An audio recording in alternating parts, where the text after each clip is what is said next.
Thank you for joining us, Gladys. Thank you for giving us this interview with Sephardi Voices. And I'd like to know your full name and what it was when you were born, where were you born, and what year? My name is Gladys Peress Mooallem. I was born in Baghdad, Iraq, September 18, 1932. Please start by telling us about what you remember of your grandparents, what vivid memories you have of anecdotes from your grandparents in Baghdad, the place you lived in, the home. I didn't see my grandparents. Both of my grandparents, I didn't. My grandfathers. I didn't see my grandfathers. But I had my grandmothers, my two grandmothers. My parental grandmother lived with us. She has her own room, and I was very close to her. And my maternal grandmother, she had her own family and lived, but at the end, at a certain time, she lived with us also. When we left Baghdad, my maternal grandmother was living with us. She came with you? No, she had to stay. She had her daughter also living with us, and she had a son who was in prison politically. They both had to stay for him until he was released from the prison, and they came, the three of them together. And why did they put him in prison? He was accused of being a communist. He was accused, he wasn't. Maybe he was, I don't know. But it was illegal. It was illegal to be a communist. And okay, tell me about any vivid memories you have of your childhood. The school, the house, the friends, where you played. we lived where a lot of Iraqi Jews lived, which is called Batawin. That was, I was born there, in fact. That was a beautiful house that my mother's parents gave it to her a present. And I grew up there.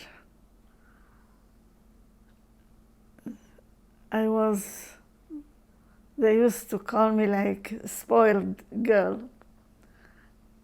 I had everything. When I was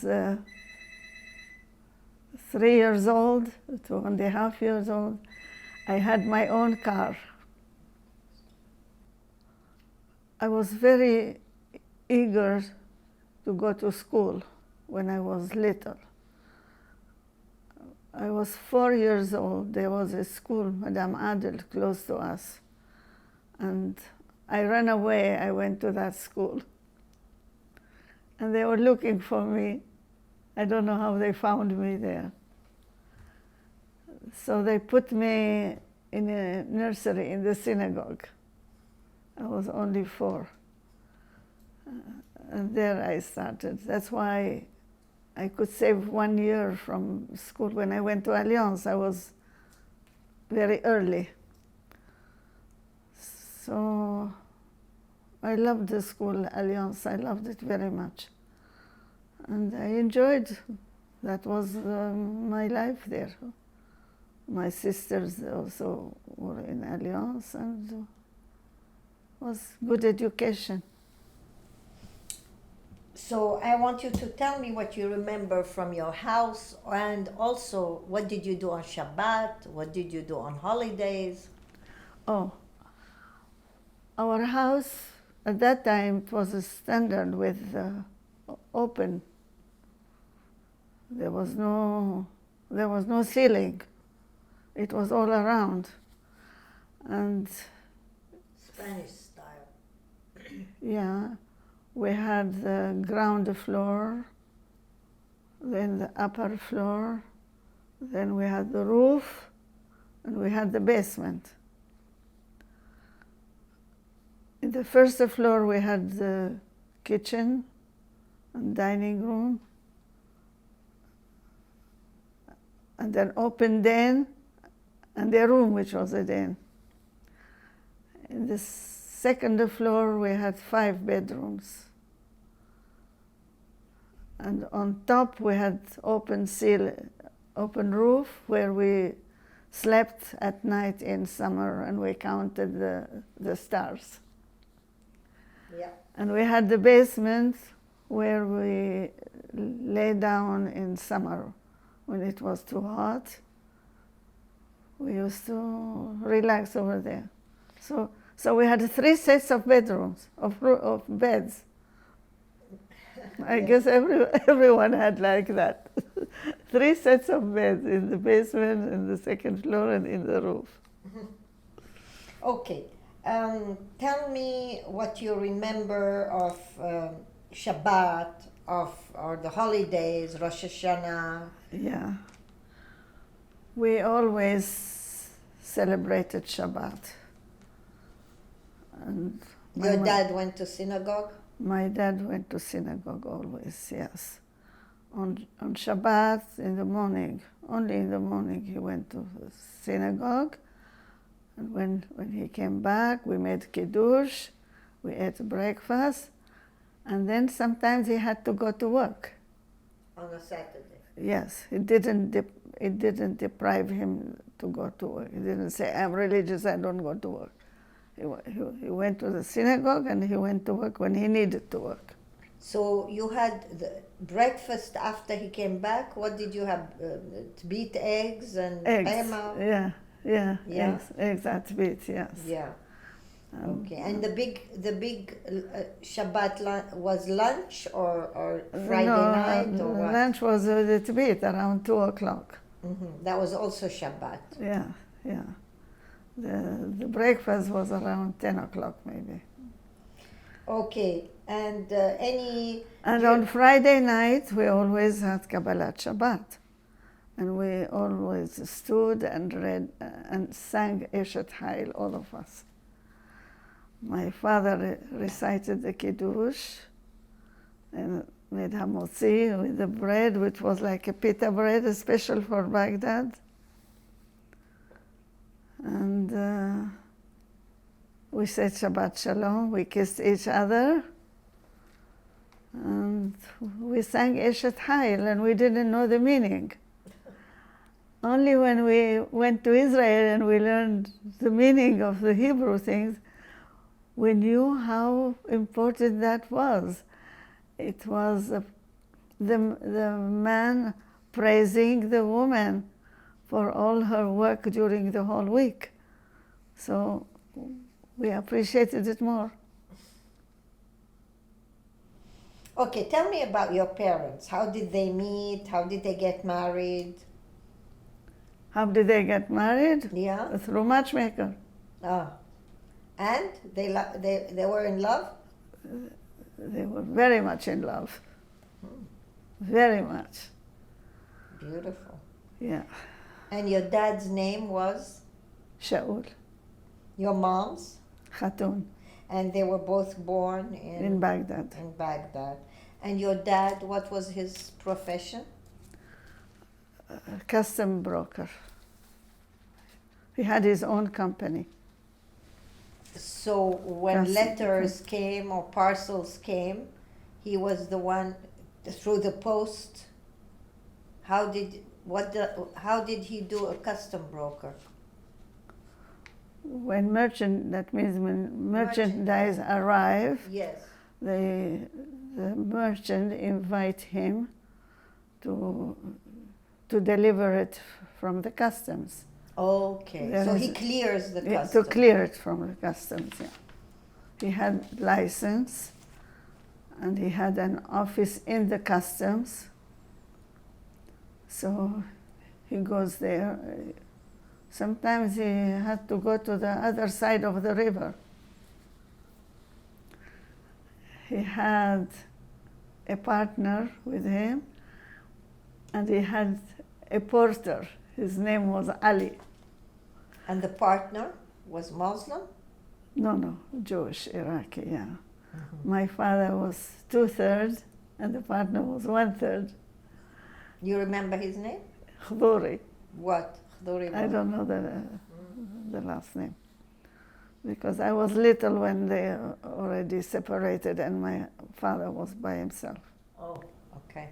So tell me about your mom, her name, where she was born, her maiden name.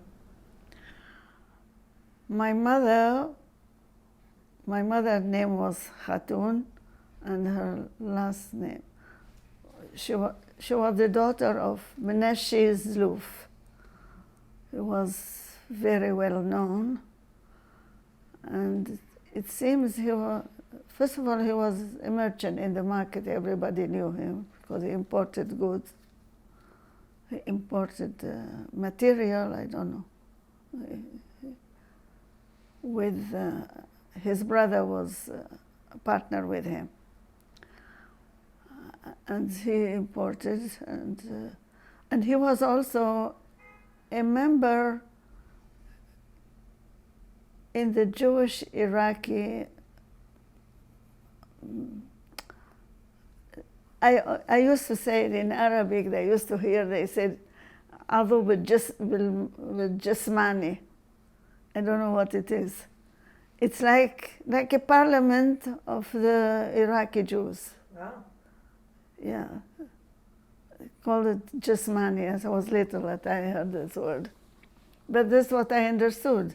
Mm-hmm. Like they had the Jews also had their own like parliament, maybe, and they call it Jismani. It looks like, Yeah. and he was one of the members. How old was your mom when she got married, and what did she do in Baghdad? My mother was 17 when she got married, or 18, close to 18. My father was 30, 31, something like that. And he adored her. He loved her so much. And she didn't work in Baghdad? No, we had a sleep-in maid. I guess every family was like that. Sleep-in maid, and every week, the one who washed the clothes comes at night and sleep in our place and wakes up at 4 o'clock and start to wash the clothes by hand. Before morning, she already hung them. And in the morning, her daughter, who was married already, she used to iron our clothes. That some of the clothes were already dry. Wow. Yeah. Was she Muslim or No, Jewish? Jews. All of them Jews. And your sleeping maid was also Jewish? Everyone Jewish. We didn't see any Muslim. Mm-hmm. Yeah. So tell me about your brothers and sisters. You are 4 altogether? 4, yeah. 4 younger sisters. I used to help them in their studies, to all the 4. It's like they didn't teach each other because they would fight. So they used to bring me their friends, and I teach them all together. Also when we were in Israel. In Israel, they needed help, especially in English. Mm-hmm. So each one come to me with her friends. And I was happy to teach them. So you had no non-Jewish friends in Baghdad? No. And what language did you speak at home? Arabic, Jewish Arabic. Do you have any favorite expressions that you remember? What? Any favorite expressions? Any Arabic expression? Yeah, if you remember anything. If you don't, it's fine. I don't know.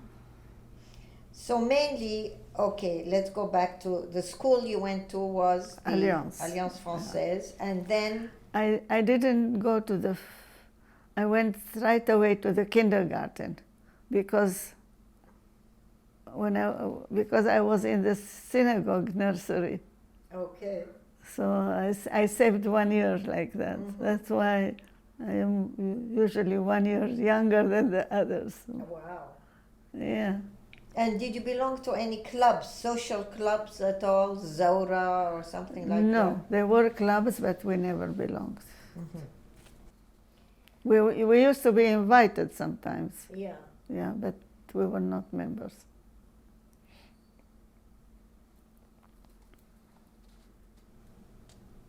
Okay, do you remember anything else about the food that your mom prepared or your grandmother? Well, we used to have a tweet, of course, every Saturday. But then when we were older, we told our mother, we have enough of the tweet, we want something else. So what she did, she used to prepare, in Baghdad there were the fish, very famous, beautiful fish. She used to prepare it in a tray and put all the spices over it with tomato and onion and all kinds of things. Curry. And curry, of course. And we had fourneau, how do you say it in English? What did you say? Fourneau. It came to Fourneau? me in French. Oven. An oven. Yeah, oven. And like bakery, Mm-hmm. bakery, let us say, close to us that they used to do bread. Oh, yeah. So the maid used to carry the tray. It was very close to our house and take it to them with the fish. And they bake it because it was too big to put it in we had only little oven at home, we didn't have big ones. So they used to bake it for us and she brings it back. And we loved it. That's a substitute of the tweet. Do you remember going to the synagogue yourself? Which synagogue we went? Did you go yourself? Yeah. I used to go in the high holidays with my father. Do you remember which one? I think Mir Tweg? it was Mir Tweg, and it was near The us. big one, the Slat Lekbiri? No, that was in Baghdad, in the city. No, there was Mis'udah Shantob. This is where I went, where they sent me to when I was little. Oh. Yeah, Mis'udah Shantob. Now I remember. Wow. And there was a guy who used to take all the children, and we walk with him, and he takes it. Where do you walk with him? To where? To Mis'udah Shantob. Huh?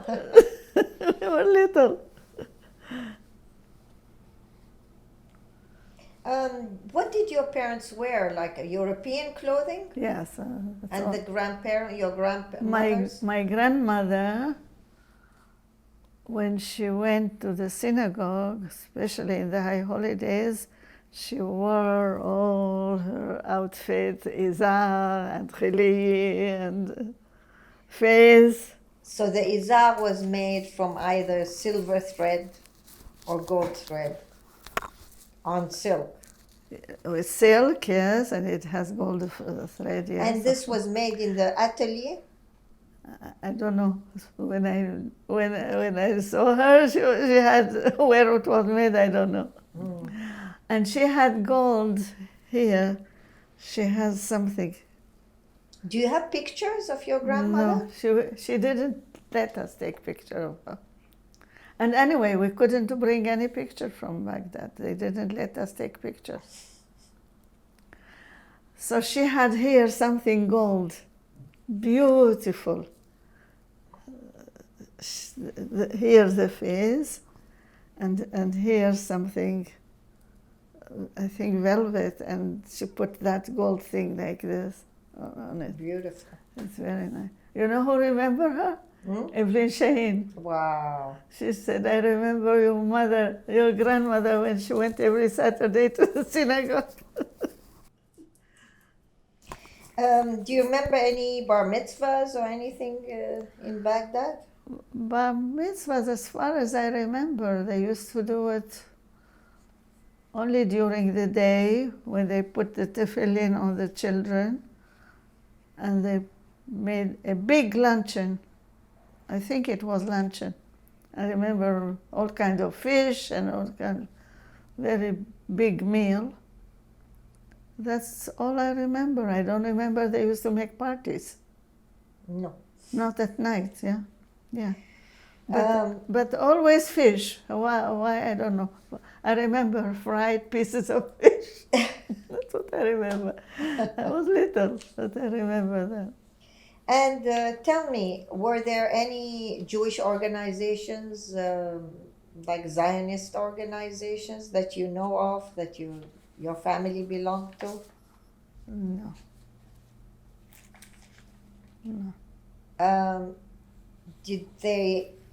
Was Zionism discussed in Baghdad at home, in the family?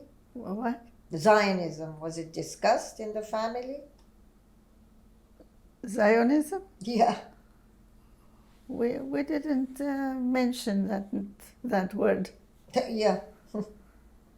Didn't exist. Okay, describe if you had any relationship with non-Jews, your business-wise, with your dad. Not me. But your dad in business. My dad worked with them. Yeah. But nothing socially. Yeah, like as a custom broker, non-Jews would come to him as well? Nobody ever came to our house. We never went to any house. Yes, but he worked with non-Jews, Must be. clearing customs for them? Oh, if he clears this, I don't know. Must be. He was open to everybody. Well, as far as I remember, merchandise used to come from Israel, which is called Palestine at that time. Yes. And from Syria. Okay, now I want to hear about the 1941, the Farhud. It's very important to tell us everything you remember about. Yes, okay. It started in the evening. A little loud. Oh, okay. It started in the evening. I was standing on the bed, on the roof, and there is separation between us and the neighbor. Just a wall. Just a wall, but we can see and we can talk. Yeah. So I was talking with my friend. She was also standing on the bed, and we were talking. She's also Jewish. Yes. Like I was 9 years old. Not even, because I was born at the end of the year, 8 and something. We were talking, and then we saw a bullet flying over our head. We didn't know what it is. We were scared, so we went down. That was evening before we went to sleep. What day? What day was that? June? It was the first day of Eid al-Ziyara, how do you call it? Shavuot. Of Shavuot, yes. Yeah. It was, and the first day of the Farhud, but we didn't know. The next day was the Farhud, I don't know. So maybe just say, why did the Farhud happen? Just a quick reason why. The Mufti of Jerusalem incited people against the Jews. Well, that was, it seems, a certain time where there was no government. Yes. And those extreme who are with the Germans or something. With the Nazis. With the Nazi. Seized the opportunity to attack the Jews. And there was no government to stop them. So it was 2 days that they did whatever they wanted. But the reason why there was no government is because the pro-Nazi government ran away from the English. Rashid Ali ran away. I think they went to Germany. I don't know. Yeah, they went back to Germany with the Mufti of Jerusalem. Yeah. Okay. So there were 2 days without government. The people could do whatever they wanted. Okay. So So tell the us what next happened. day, the mob attacked Jewish houses. They killed. They robbed. They emptied the houses and they killed the people. But luckily, we didn't know anything about it. Our family. Our street was all Jewish, except 2 Christian families. One just opposite our house, and we were very good friends with them. They were good friends with everybody. Otherwise, they wouldn't live with the Jews.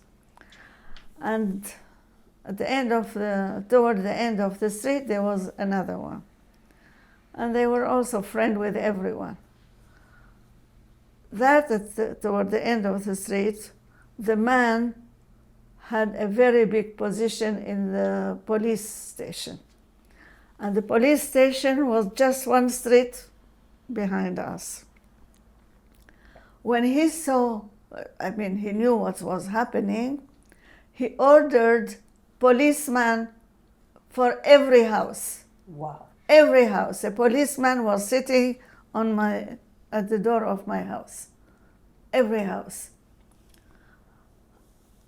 So nobody dared enter our street. And this is how he saved all of us. What street was it?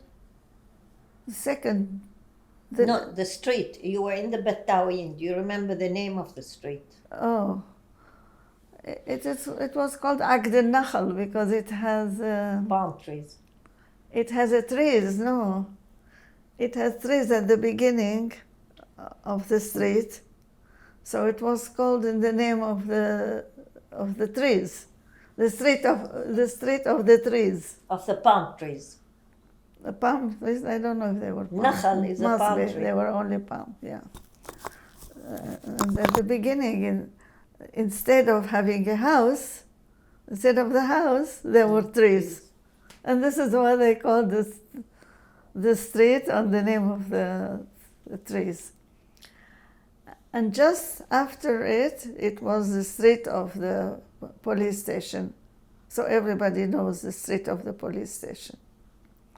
And this is how he saved us. And at that time, we didn't know what's happening. We never knew. Only after everything finished, then we heard what was going on. Like we were not touched. Thank God. Yeah, thanks to him. Yeah. Or maybe they didn't come to that area. I don't think. No, if there were police people, they're afraid of the police. Yeah. Okay, now tell me, what persecution did you experience in Iraq? Myself? Yeah. None. Your family? None. You didn't have persecution? Nothing. So why did you leave? We left when everybody left. And why was that? That was 1951. Yes, but why did you leave in 51 when everybody left? Because we had to leave. If everybody is leaving, we cannot stay alone. Yeah, but they left personally, for a reason. our family didn't experience anything. But the reason why everybody left was because the Jews... But we knew what was happening to the others. So say what was happening to the others. Okay, to the others, the government, first of all, they fired everybody who worked in the government. Yeah. My father didn't work in the government. Good. But we knew what is happening around. Okay, what else? What else? They were accusing people by random. They come to the house and take the man of the house, accusing them either communist or Zionist. And the family never see that person again. They take them, they kill them, what they do to them, we don't know. You know, the father of Amy Hadid, they told them, we are bringing back your father. They brought them in a bag, dead in a bag. That's why she can never speak about that time. Tell me more what was happening to the other people. Anybody you knew? Your uncle was in prison for how long? My uncle was supposed to be 15 years in prison. They tortured him, they took off his teeth. They tortured him very, very much. And then, I don't know, miraculously, after several years, he got free. Because the family tried to get him free through all the people from the government that they could know, with money, with anything, just to make him free. He was very, very smart, very smart. They called him genius. And that's the brother of your mother? Yes, the youngest one. The youngest one. What year was he freed, do you remember? And what year was he taken? When they took him to prison? In 47, 48? When Israel was created? I think before. They took him before. And when was he released? They took him and they put him in prison. And for how many years? He was supposed to be there 15, but he did less. And finally, my grandmother and my aunt, they could leave. It was very hard for them because they had nowhere to stay. They had no income because they were living with us. Okay, and then when you left, you lost your house. They went to a cousin to live there. It was very hard. Until when? How many years? That they stayed there? Yeah, when did they leave Iraq? When did your uncle left to Israel? Yes. Did he manage to have a life? Yes, but he was physically, they tortured him. He lost a lot of his teeth. That means they hit him. I don't know what they did to him. He never spoke about it. He could never speak about it. So he came to Israel, and they lived together. Did he get married? No, he had a girlfriend, but he couldn't he couldn't bring himself to live a normal life. He worked. He was a tennis player, so he taught tennis, and he distributed the newspaper to the depot. He had a big car, and he filled it, and he put to the depot. So your aunt and your mother and he lived together in Israel. Do you remember what year they left Iraq? I don't know how many years they stayed behind after us. I cannot remember. That's your mother's mother. Your father's mother? My father's mother died when I was maybe grade 4, grade 5. Okay, so she died while you were all still in Baghdad. Yeah. Okay. Okay, do you want to tell us what you remember of leaving Iraq in 51? What happened? Can you tell us how you had to leave, what you had to do to get your papers? Yes. Okay, we had 2 houses in Baghdad, and nobody could sell, and we couldn't sell the houses because everybody wanted to sell. We couldn't sell the furniture because everybody was selling furniture. So nothing was sold. The two houses stayed there. Then they said people were not working. People had no money at all. And it was a very hard time. And they only were visiting the houses and taking people to prison, accusing them Zionism Or communism. or communism. And plus, you say people were kicked out of work. People They were had working. no work. People were. And you had to all apply to leave the country. And once you apply, you are denationalized. قولي الآن. Okay. They announced whoever want to leave Iraq can register. But it went very slowly, not many people, because people didn't know they live, how would they live, but anyway, then it was intensified. Then everybody was registering in the synagogue. So we went to the synagogue. We were not allowed to take anything with us, only one suitcase and 50 dinar, which equivalent to pound sterling. That's all. So we were very sad. We didn't know where we are going, what are we doing, what is going on. I remember when it was my turn, so I gave him my name, and he took my identity card, he crossed it like this and threw it. With that, I was no more Iraqi. You were denationalized. Yeah, no nationality. While you were still in Iraq. Why I am still there, yeah. I was not Iraqi anymore. And I had no other nationality, that's all I had. Then we were not allowed to take anything, even the jewelry, the necklace, everything we had to leave. Nothing with us. But I used to like to write. I had articles, I had poetry. In English, I used to write a lot. So that I had to take with me, and they had to stamp it,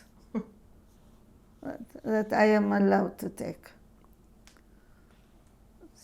Then El Al landed in Baghdad, and we went.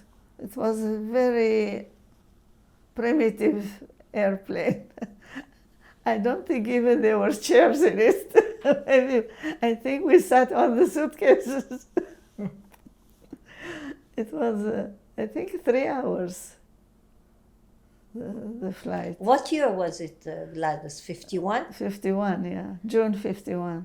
So you were amongst the first to leave? Yes. Because... not the first, but... Amongst, because 130,000 people left out of the 180 Iraqis. Yes. 120, you were amongst them. Yes. And you had to wait your turn. Yes. It took a year, more than a year, for people to finally, everybody to leave. Yes. What happened after we registered and we gave away our nationality, a law started and came. Whoever has no Iraqi nationality cannot sell the house, cannot take the money from the bank, cannot work, cannot have business, cannot have anything. Cannot take their own money. Cannot take their own money from the bank, nothing. In fact, our house, there was a minister, Jamal Baban, wanted to buy our house. It was a villa that we built, newly built. We never lived in it. It was a new, custom made. And when he saw it, his secretary was Jewish, our friend. So she brought him to see our house. And he loved it. But he gave a price 10% of what it costed us. My mother is practical. I remember she told my father, sell it, at least we get some money. But if we got the money, we wouldn't be able to take it anyway. And my father said, no, I cannot sell it. Because that villa, it was like custom made. My father used to stand every day to see what they are doing, what they are putting, what they put his heart into it. I cannot sell it 10% of what it costed me, and it is left. Your mom was right. I don't know. Who knows? Who knows? So we left. We left with nothing. We came to Israel with no penny, nothing. And we had to start everything again. Tell me about when you arrived to Israel. We landed in Israel, and somebody came inside the airplane. They were afraid that we might have any microbe on us or something. They did DDT on our hair to kill all the germs that we wouldn't bring germs from Iraq to Israel. Anyway, Israel was very poor at that time. So they took us to Shar Aliyah, everything by truck. Every travel was by truck. Shar Aliyah, we stayed there 1 month. What is Shar Aliyah? Immigration? Shar means gate, the gate of immigration. Mm-hmm. So we went in Shar Aliyah. They gave us a tent over there, and they fed us. Yeah, louder. Yeah. Oh, okay. They fed us over there. We had to line up in the morning for breakfast. They gave us food ready to eat. What good food? What did they give you? Not bad. Not bad. We survived. Then we had to line up again for lunch, and we line up again for dinner. So the food was according to the construction of the family. We had a baby. My youngest sister was 1 year old. So they give special food for her. And not bad, we ate. Then we had to line up to tell us, they have to give us a place where we're going to live.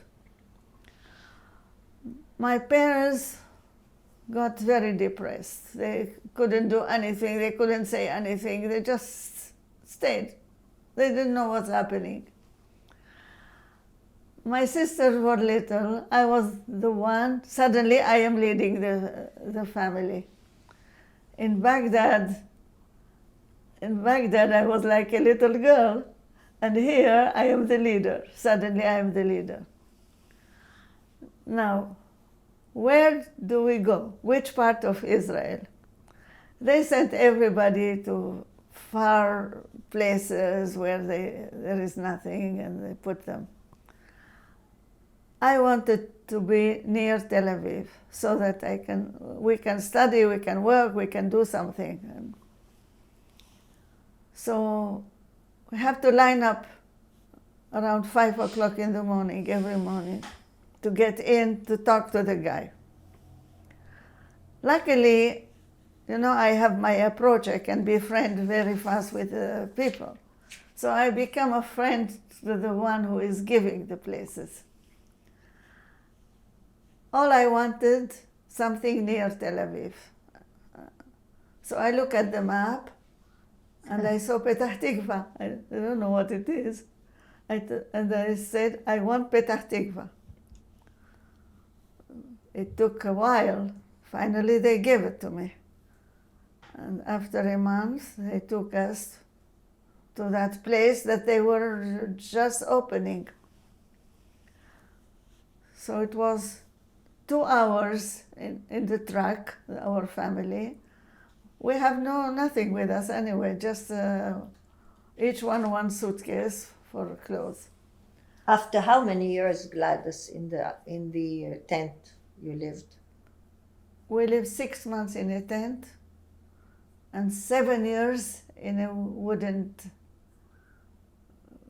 shack. No electricity, no bathroom inside, no water, nothing. And this is before Petah Tikva or after? That was in Petah Tikva. So they took us to a ma'bara, it's called, that means a passage. What? And they put us out. What do we see? There was nothing. Just the floors, nothing, with sand. So where are we living? They said, we have to make for you a tent. This is in Petah Tikva or before? Near Petah Tikva. Okay. It's not Petah Tikva. Near Petah Tikva. So what do we do tonight? Tonight you sleep with another family in the tent. So we slept another. In the morning they came and they put for us a big tent. So my father did separation and did this part for the parent, this part for the girl, and this part for the kitchen. But water we had to bring from outside, and facilities, bathroom and everything outside. No water inside. We lived 6 months like that. Then they gave us... Did it rain on you? Did the tent come up? Did the tent flew up at all? It didn't, but once there was rain. There was rain, yeah. It rained and everything, it was a flood. And they took my family to a school to sleep there in the city. And I wasn't home by then. My family sent me to Naharia, to Ulpan, to study Hebrew. And I had a very luxurious life over there. In the Ulpan? Yeah. For you, it was better. For me. Only yeah. you or your sisters too? Only me. And my sisters studied locally. Only me. Because my parents, because I already finished the school, they figured if I learn Hebrew, then I can come and work and finance the family. And they were right. This is what happened. When I came, I went to work I had very good salary and I brought the money at home. So in Naharia, also the Ma'bara there, they were flooded. And us, the people of the Ulpan, we went to help them, to save them. And at the same time, my parents were saved by other people in a school. Anyway, after 6 months in that tent, they gave us a wooden hut, which is also no electricity and no water inside. You used to study with one lamp? Kerosene lamp? With the kerosene we used to study, yeah. 7 years we lived like that. Some people lived less. They went to the city before, but I wanted them to give me in the city. I didn't want to go to another place which is also further. All my idea is to be in the city so that we can go to school and we can work. And I didn't sit idle. I used to go to the managers of Sochnut and ask them to give us a place. I said, my mother is sick, she's sick from living like this, and I am worried about her, and I want you to give me a place. And I used to go all the time. Then finally, they built a place which is called Shikunim in Petah Tikva. So it was a very good, just in the entrance of the city, starting from the street which is connect Petah Tikva to Tel Aviv, they made all this shikunim, beautiful.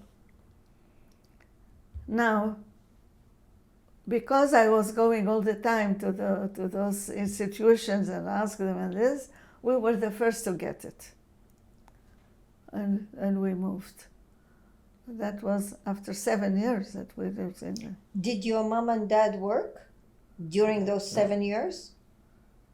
My mom, no.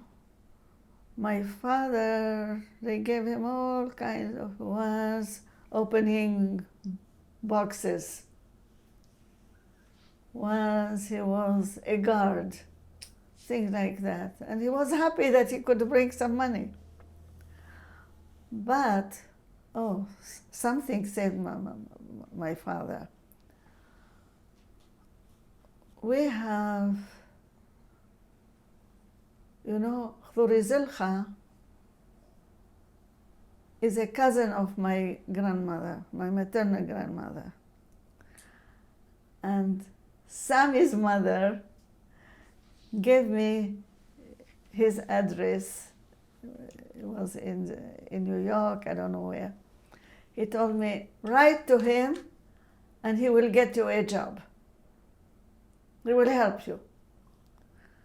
So I wrote to him, I am the granddaughter of such and such, who is his cousin, and I need help to work. Because there was no work, no, absolutely no work. He answered me. He told me, go to Bank Leumi and meet such and such person who was the treasurer of Bank Leumi, and he was the son-in-law of Chlurizilcha. I went there. Chlurizilcha, the banker? Yeah, the banker, yes. Okay, Is a cousin. Of course. Is a cousin to my maternal grandmother, first cousin. Yeah. And he is uncle of Sami Sorani. Yes. The brother of his grandmother. Mm. His grandmother and my grandmother are cousins, first cousins. That guy, I was 18 years old at that time. Please sit down, I said. He told me, I received a letter from Chlurizilcha to help you find it, to get you a job. But I have another idea for you. What is your father doing? I said, nothing. Bring me your father. You can find a job. Your father cannot. Bring him to me. I give a job to your father, not to you. Wow. I'm telling you, when I went home and I told my father, he almost cried. Somebody in a strange place will care for him. So we went there, and right away he took him to work. What did they have there? There was money, the 10 cent there, the 10 lira, 10 grosh. Shekel? No, that was before the shekel. 10 grosh. There was a paper, a small paper. They were taking it from everybody and they were destroying it. They didn't want paper for 10 grosh. Which is an equivalent maybe of 1 cent. Well, depends on the period of time. So there was their basement in the Bank Leumi, and my father was taken to that place to work. Whom did he see there? All the family of Chlurizilcha, including, of course, Sammy's mother, because she was working there too? She was there. That's why she gave me the address, so that my father would work there also. All the family, they are all cousins and families and brothers and sisters. And why they put the family of Khdur? Because they are counting money. And this money, if they put strangers, can be stolen. So they were all family. Even the supervisor also was family. Everybody.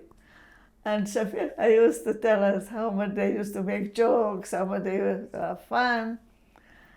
And they got salaries, full salaries. And that was like a lifesaver for us. Because when my father is bringing the salary, it's all for the house. When we get salary, we need our own expenses. We don't give everything to the house. So it was so good for us. It was a few years until they finished counting all this money. But it was very good. They had fun. They had self-esteem. They are working. Yeah. After leaving 2 villas in Baghdad behind, Yeah. he has to live in a tent. Yes. Yeah. This is how it is. You have to live in the present, whatever there is. So he again was without a job. Who, your father? My father, yeah. After They finished counting. He finished. The 10 cents were all taken from the people. So tell me, okay, he was again without a job. Then what happened? You started to work. How did you meet Jamil? I worked right away from the beginning. I worked in Tel Aviv, in American Express. And tell me, how did you meet Jamil? When did you meet Jamil? How old were you? That was a beautiful story, how I met Jamil.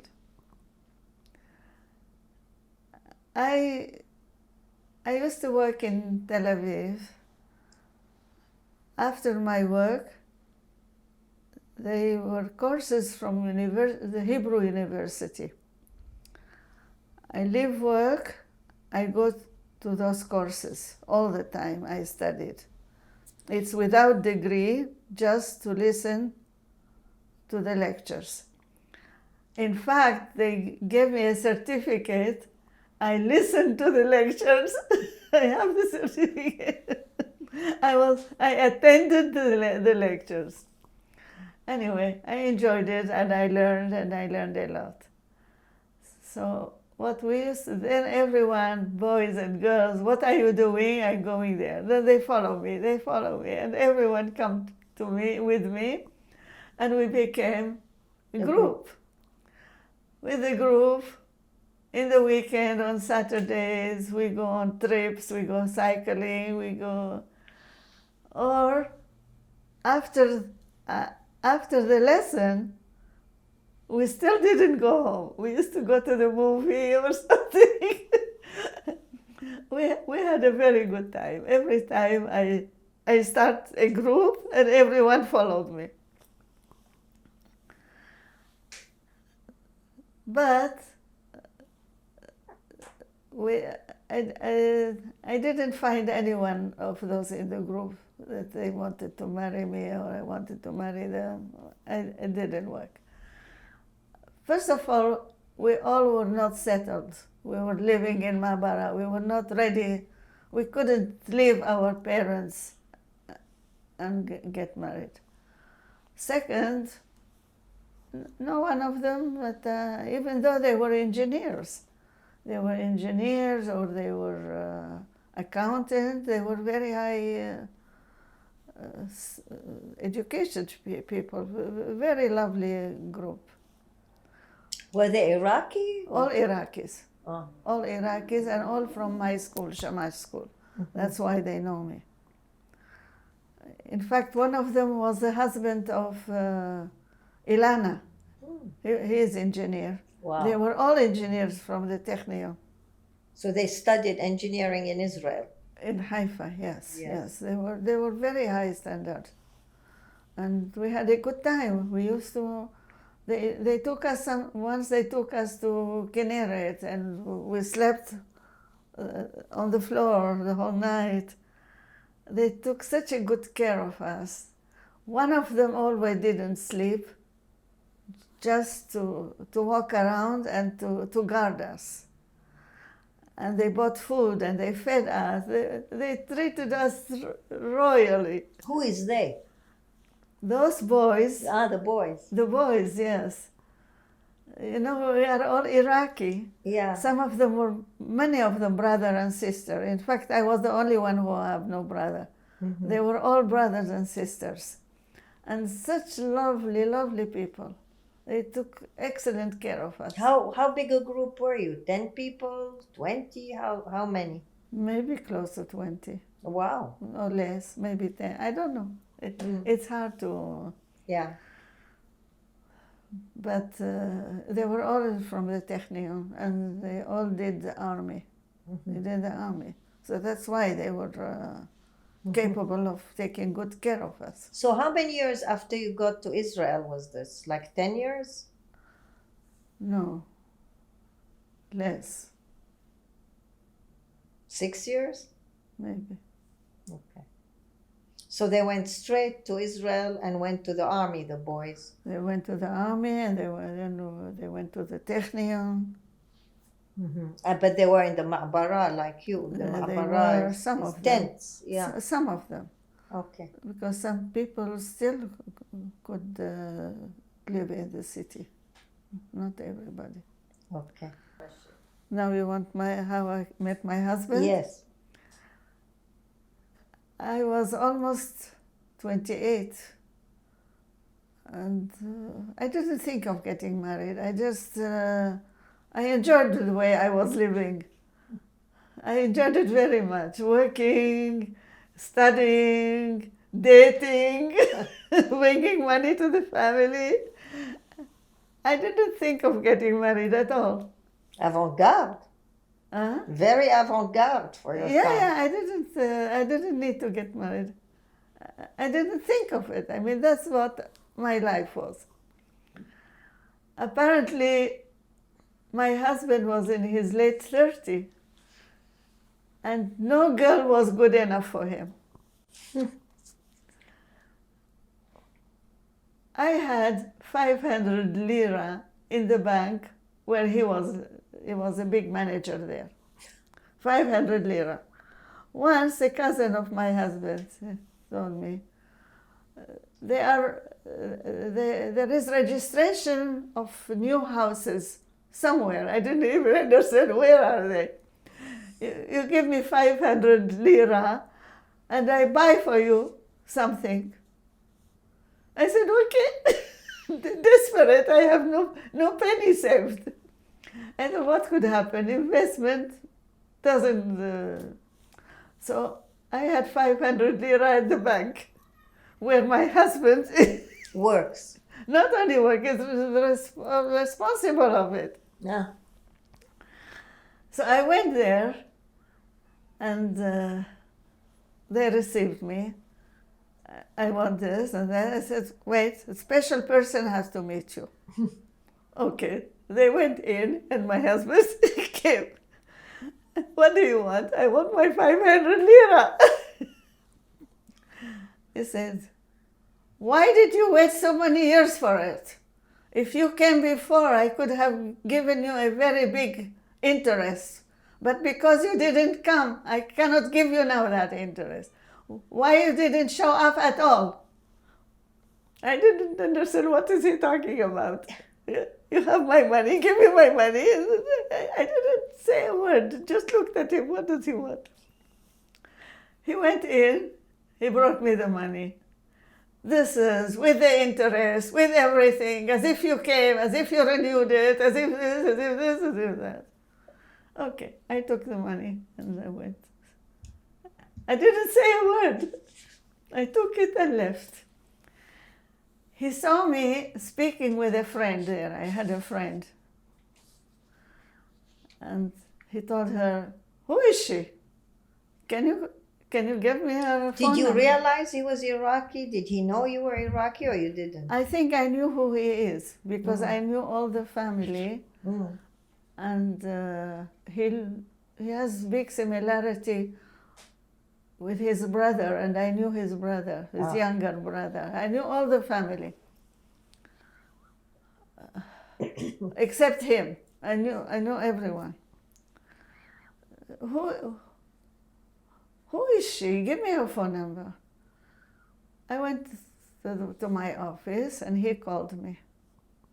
I want to see you. No, I cannot. I am very busy. I have no time. Half an hour he tried to persuade me to see him, and I said no. I closed the telephone with no. A friend of mine, we used to share, we know everything about each other, and she is a friend to the one who worked with him. With whom you were talking half an hour? I told her, with such and such person. What did he want? He wanted me to see him. And what did you say? I said no. You said no to this person? Do you know who is this guy? He is the dream of everyone. How could you say no to such a person? You have to see him. I said, finished. I said no. Okay, what happened? That week, it happened, I went to the pool of Tel Aviv, to Gordon. I was swimming there. Whom do I see there? His sister. His sister knows me, I know her. With her husband. And they started to fool around with me with the water. They splashed water on me and I splashed back water on them. Then we put on our clothes. Then she told him I saw her naked before you.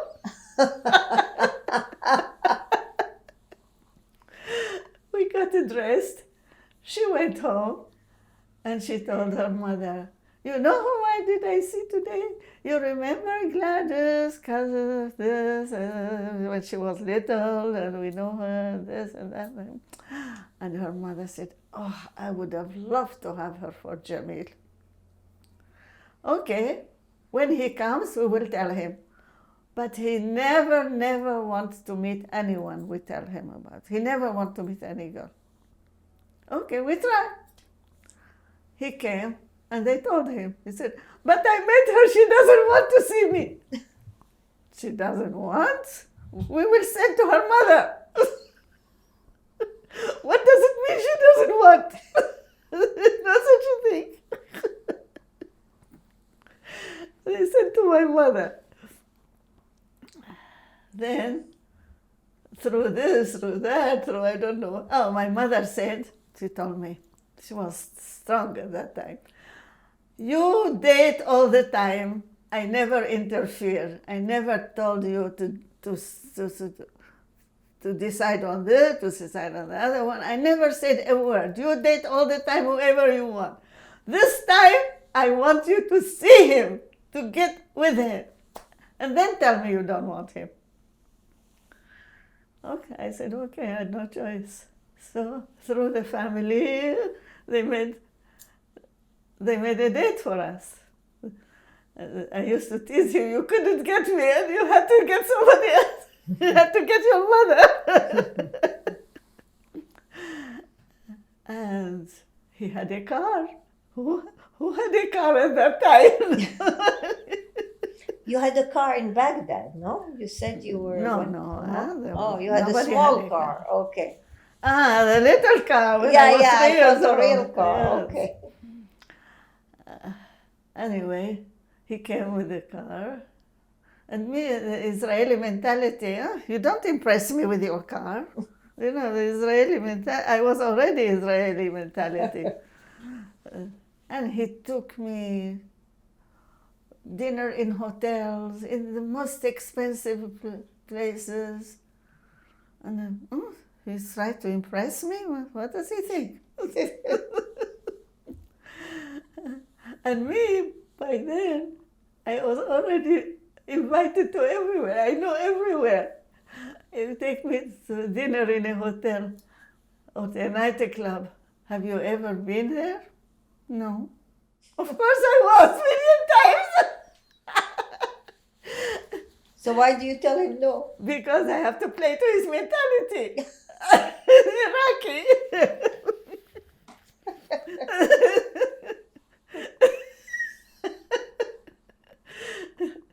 That's why everyone wanted me, because I play on their mentality.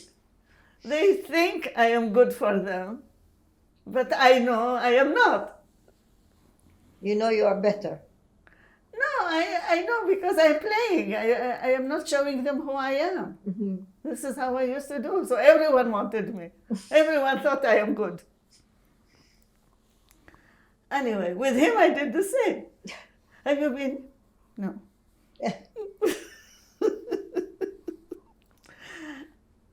Third date, he offered to marry me.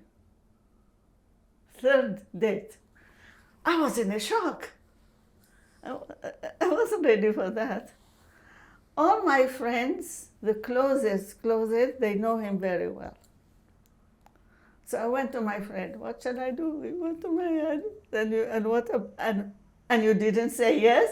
No, I didn't say anything. You have to say yes. Because this is a great personality. One of my friends, her father worked with him in the same room. So he knows her very well. She told me he always wanted one like me, like her. And you are my best friends. He was looking for you. Oh. He was looking for you. All these years he didn't like anyone. He wants one like me. And you are like me, you are my friend.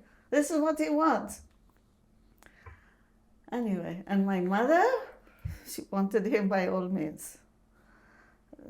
And my friends, all of them, they all know him. They all know him. Anyway, I said yes, and I didn't know what would happen. We were engaged, we got married, we had children. And then you came to Montreal after how long? 69 we came, we were married 62, 7 years. So why did you come? Why did you leave Israel? He had, after he was in the bank, he started business. Mm-hmm. No, in fact, anyway, there was a time, 1967, just before the war. Everybody lost everything in business. Contractors and all, they lost, there was a big loss. Before 67? Before the war? Before the war, just before the war. And after? Then we left, 69 we left. Mm-hmm. Because he wasn't working? He lost his business. Mm-hmm. He lost his business. He told me, I cannot start again here. I have to be somewhere else. But me, I loved Israel. I had no choice. Mm-hmm. So we came here. It was very, very difficult on my family, on me. So you came as immigrants? Yeah. And the kids had to go to school? Yeah. And what did he do? Was he able to get a job right away? What did he do? He found a job right away. But he doesn't want to work, he wanted to have his business. Then, after I found a job, he told me, I thought now we are having 2 salaries, would be good. No. He told me, I am quitting, I will start my own business. And he started. What did he do? He imported watch bands. Then after several years, he had a problem in his business. I quit my job and joined him, and I saved the business. Bravo. He didn't believe I would do that. He didn't believe. I thought, what's the use? I am having a good job. I am having good salary if he is losing his business. So what were you doing? What was your job? My job? Oh, I was in big companies. I had very good jobs. What were you doing? It was different companies. I changed. What did you do? Secretarial? What? No, I did everything. I started in an Israeli office. There were three men, one Israeli, one British, and one Polish. And they called it at that time Girl Friday. I did everything. The correspondence, the accounting, everything. They did import, and I did everything for them. And this is where I learned. I learned everything, because before that I didn't work in business. So then I needed a bigger salary. That was a small office. So I applied, and there was another office, and the accountant there met me. He asked me, what am I doing? I told him what I'm doing. That means I was ready for everything. I was lucky I worked there. I learned. So he told me, okay, if you can do this, you can do for us. And they got almost a double salary. I have a way to impress the employer. I know nothing of what they want me to do, and they can get the impression that I know. But you learn. Every job was like that. I take the job and I know nothing. And it's a big struggle. Then I make it. And in the meantime, I'm getting double the salary where I was before. Bravo. I don't know. And how did you save your husband's business? My husband used to bring bracelets, metal bracelets.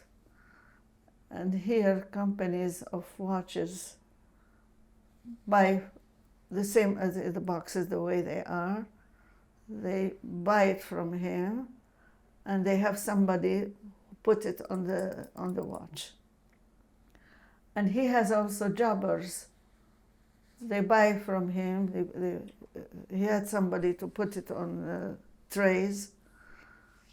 They buy from him and they resell it. And he has quite a few salesmen. These salesmen, they take the stuff from him until they sell, till this, till that. It wasn't going well. Then, once I think he was in Israel, and I sat in his office. He had a man with him working. And I saw things are very slow. What is going? He is going to lose the business. And the guy there told me, if you don't save him, he is losing it. Okay, what can I do? And I was working, I had very high position. I said, what's the use? Then my position, we're going to transfer it to Toronto. So I thought that's an opportunity. Instead of, I am not going to Toronto. Instead of finding another job, that's an opportunity. I quit. I told him, I am joining you. What? And what do you do? I said, give me the expensive line and I will sell it to the jewelers. That means a new department he has to create. You go to the stores from one store to the other? I cannot let you do that. I said, you have to let me do that. You have no choice. Okay. So he gave me, give me the high-end that is good for the jewelers. So he had samples, crocodile leather. And he gave me, I have a friend, jewelers. It was St. Catherine and Guy. Go to him and see what is his opinion. The What he will Seagal? The Seagal? say. Somebody, a friend, who has a jewelry store. Yeah. Go ask him his opinion. If you start to do that, how do you do that? What will happen? He gave me a tray with crocodile. The crocodile sells each one over $100, each strap. I went to him and he told me, Rabbono shel olam, how are you going to work? This is all one side and one color. You have to have variety. You have to, and here you have the name where he is importing it. You have to have trays in his company's name. You have to. We haven't started yet, but he told me how it should be. I went to my husband. I told him. He said, the name of you shouldn't put. You have to put your name. You have to have all the sizes, all the colors, all the. Okay, he got the message. He told me I will do that. He became so big through me. Wow. Bravo. After a few years, they called us the first company in quality, in price, and in service. Wow. Bravo. I covered all Montreal. When I started, I hardly could drive. Bravo.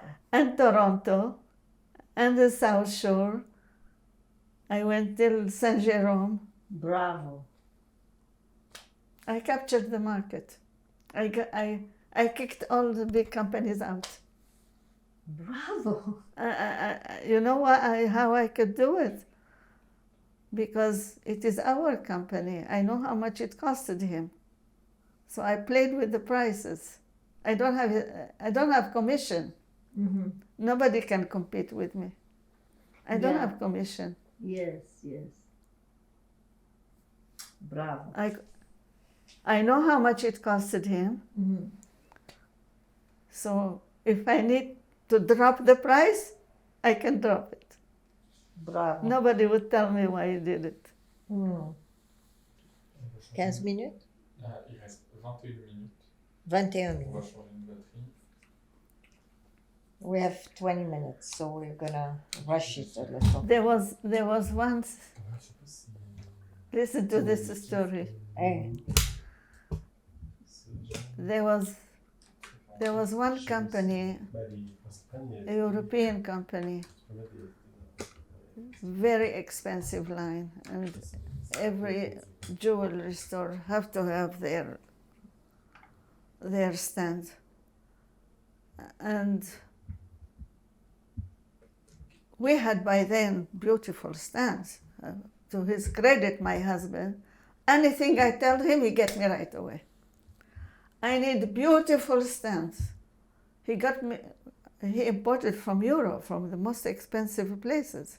But there must be a stand, there must be a lot of things. The moment I tell him, he ordered everything by plane.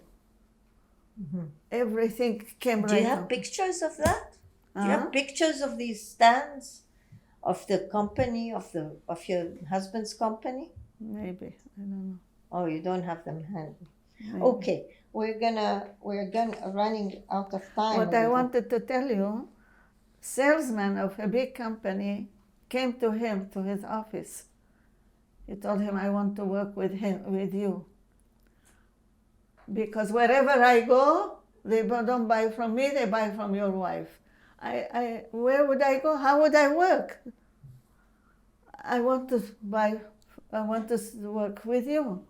And I was in the other room, and I was boiling. And I came to him. I told him, get out from our office. And my husband looked at me, how with such a person I'm talking like this. Where were you when I started? After I built all my customers, I give you the list and you go and sell them? I don't need you. Get out. And my husband looked at me. My husband was dreaming of somebody to work with him instead of me because he was always worried about me. I am driving and I'm going to offices and I'm sitting with him alone. So if somebody came and from such a big guy, so he was happy, he wanted to give him the list. And I came and I yelled at him in such a way. And then my husband looked at me and said, "What are you doing? What's happening?" I said, "You give him the list and he will work with you? How can you do that? Nobody work with you, only me." Bravo. We captured the market here and in Toronto. Wonderful. Big companies. Bravo. Kol hakavod. Anyway, Okay, when you were in Israel, did you go to synagogue? Did you? No. No. But only here, when you came here? yeah. So, In Israel, in Yom Kippur, they say we go to the synagogue. What do? They don't go inside the synagogue. They all socialize in the street of the synagogue. And if you have babies with a stroller, with everything, and the street, cars don't go in the street in Israel in Yom Kippur. And they all in the streets in front of near the synagogue. They say, "We are going to the synagogue," but they go to the street. My mother used to go. but there was like clubs and stuff in Israel that you joined? Me? No, Yeah. not me. I didn't need a club. I did my own clubs. My parents, yes. My father went to Bnei Brit club, and there was competition in the Bible there, and he was the first. Oh, wow. Yeah, they gave him a present for the Bible. Yes, my father went, and then my mother joined also Bnei Brit. A car used to take her from home twice or three times a week, and they give them a breakfast. It's for the senior. They give them a breakfast, they give them exercise, they give them courses. She studied the Bible. And now your mom became a fashion designer? Yes. She learned that in Israel? How did she learn? She had 5 girls, and she had to sew for us. We had to dress up nicely. She has a good taste. And we all are working and getting money. And we buy material and we bring it to our mother. "Come on, do for us something." And she used to sew she learned from Burda. You know what is Burda? She learned from there. How did she learn from Burda? I don't know. She learned from Burda. And It was a German magazine. Yes, she learned. She learned by herself, of course. And she did for us the most beautiful clothes. We used to walk in the street like models, each one of us. Then apparently my sister later told me that she has a friend, she was getting married. So she told her, "Your mom is sewing for you such beautiful dresses. Can she do the dresses for the bride, like Wow. jazz?" And she did. She charged for it. She charged, yes. She did. And then somebody else. And then, I don't know how, in Ramat Gan, the Ashkenazi knew about her. And they used to come to her. And she designed for him. It was a bit bigger here, smaller here. But she never liked to say that she is doing that. I don't know why. Nobody knows that she was sewing for people. Nobody knows. Because, like my aunt explained to me, everybody admired her, that her daughters are dressed up so well, that she's doing the cooking for the whole family. She's doing everything. Nobody would believe that she's also doing this. Bravo. She was extremely capable, extremely capable. And she learned a new trade in Israel at age what, 40, 50? She did it. Bravo. She did it. Okay, let's talk about... And her dresses for the wedding of my daughter, she did it. For the wedding, her dress. Her dress, chiffon, and 2 layers, and something Do very you have a complicated. picture of that? Because Yeah. you're going to show pictures. Yes, yes, You have a picture of your mom at the wedding. yes. Okay, so now you came here to Canada after about 10 years, more than 10 years in Israel. 15 years. 18 years in Israel. in Israel. And you came with your husband and you started all over again. And yes. The education, sending them to school. How was the school? How were you able to send them to English school, French school? What did you do? Me? Yeah, the children. The children that were Algonquin school. Uh-huh. We took a furnished apartment in the beginning in Plymouth. Mm-hmm. Then we rented a big apartment. So you came as you paid for your own trip. Yes, immigrants, yeah. Okay. And the children went to the English school, Algonquin. Okay, so now... My daughter learned French easily, but my son couldn't learn English, French. That's why I moved to Toronto. That's why I ended up in Toronto. So once you got here, you joined the synagogue, the Spanish and Portuguese. We joined when my son had his bar mitzvah. And you stayed. And we stayed, yeah. And you formed the Women's Learning Group at age 75. 75. At age 75, you formed. That was when my husband passed away. Yes. And Rabbi Ornstein told me, bring me your friends and we do ladies' bat mitzvah. I didn't know what he meant. I thought we will sit near a cantor and he will teach us. So I didn't pay attention. Then after few months, two months, he told me again,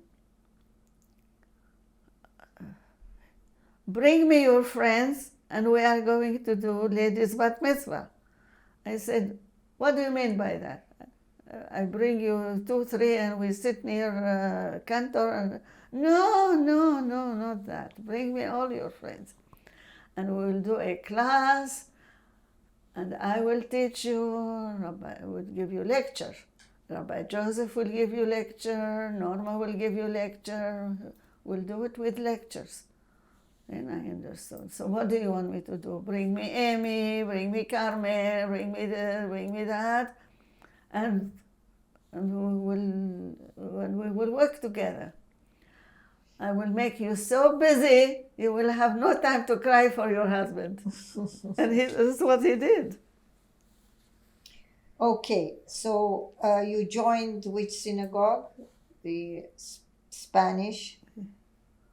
You joined the Spanish and Portuguese synagogue. You did all this work with the Spanish I was and already Portuguese. in the Yeah, synagogue. yeah. When I started to come every Saturday, that was when my mother passed away, 2002. Ah, okay. So now we are gonna wrap up because we are running out of film. Okay. So, how do you preserve your Sephardi heritage? If I have Sephardi heritage? No, do you preserve it, like the traditions, the food, the Iraqi. Yeah, the Iraqi. You preserve it. The food, Yes, the yes, prayers, yes. the celebrations. You still Yes. do it the old way. Yes. And my daughter is doing the same. And what is the most important part of your Sephardic background to you? Tradition. Bravo. And what do you describe yourself as your identity? Are you Jewish, Canadian? I am, my background is Israeli, Iraqi Israeli. Iraqi, And now I Israeli. am Canadian. You're Canadian. But my background is Iraqi Israeli. And do you consider yourself a refugee? Here, I mean, immigrant. yeah, but you were a refugee for a long Refugee time. in Israel. Yeah, for a long time. Yeah, in Israel I went. Because you were, היהודי הנודד. which means With the Arab Jews. the Aryan Jew. Yeah. You were kicked out. Yeah, this is my third nationality here. Where do you consider home now? Here, Montreal. What identity did you want to pass on to your children and grandchildren? What identity do you want them to feel, to have? The three of them. I want them to know that we are Israeli and we are living here and we are originally, we are Jewish and I was born in Iraq. They have to know that. And they are Canadian. They are Canadian. And what language did you speak to your children? I started Hebrew, but we couldn't keep it up. They switched to English. When we were here, after 3 years, we went to Israel. They forgot already all the Hebrew. After 3 years, they knew nothing. But after 3 days, they could speak Hebrew again. Hebrew again. Yeah. And now your daughter here has become, what is she? What's her profession? My daughter is a doctor. Your daughter is a doctor, and Jeff, your son, She is pediatrician, and she is also in sport. She is in sport in everything. and Jeff, your Jeff son. is expert in computer. Okay. And He is very much advanced in computer. And he has master degree and he still has, I don't know, a lot of degrees he has. have you ever gone back to Baghdad? No. Do you feel like No. No. I went to Israel Yes. all the time, every year, every 2 years, all the time. Now, the last question is, what message would you like to give to anyone who might listen to this interview? Is there a message you want to give? I feel like every stage in our life we learn something. Every country we live in add to our personality. Because now I am not like the Iraqis my age who didn't go to Israel. I am partly what I learned in Iraq and partly what I learned in Israel, and what I brought both culture here, I combined both, and now I am combining the three of them. If I didn't live in all these countries, I wouldn't be the way I am. Beautiful. Thank you very much. Thank you. And thank you for participating in Sephardi Voices.